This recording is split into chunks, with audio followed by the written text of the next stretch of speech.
ఈరోజు మన ప్రభుత్వం వచ్చి సంవత్సరం అయింది.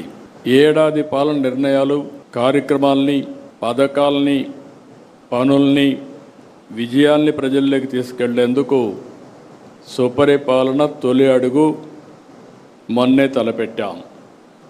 మొదటి సంవత్సరం సుపరిపాలన తొలి అడుగు అనే పేరుతో పెట్టి మళ్ళీ ప్రజల జీవన ప్రమాణాలు పెంచడానికి, పునరంకితం కావడానికి మొన్నే ఒక వినూత్నమైన కార్యక్రమానికి శ్రీకారం చుట్టాం.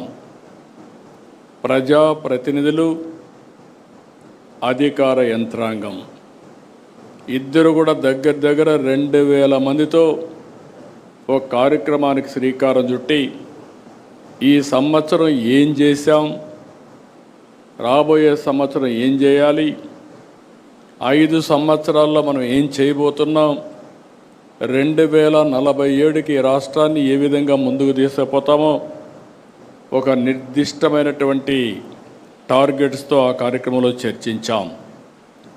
ఇందులో కూడా మీరు ఒక్కసారి చూస్తే ఇక్కడ ఉండే వాళ్ళందరం కూడా పాలసీ మేకర్స్. ఇటు శాసనసభలో చట్టాలు తేవాలన్నా, పార్లమెంట్లో చట్టాలు తేవాలన్నా ఇక్కడ మనకు ఒక ప్రత్యేకత ఉంది. ఇక్కడ అసెంబ్లీలో మనం ఒకసారి చూస్తే మనం ఒక ఎన్డీఏ గవర్నమెంట్లో ఉన్నాం, కూటమి ప్రభుత్వం ఉంది.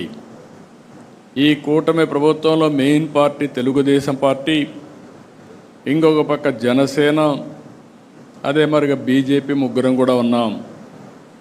ఈ మూడు పార్టీలు కలిసి ఎప్పటికప్పుడు సమన్వయంతో ముందుకు పోతున్నాం.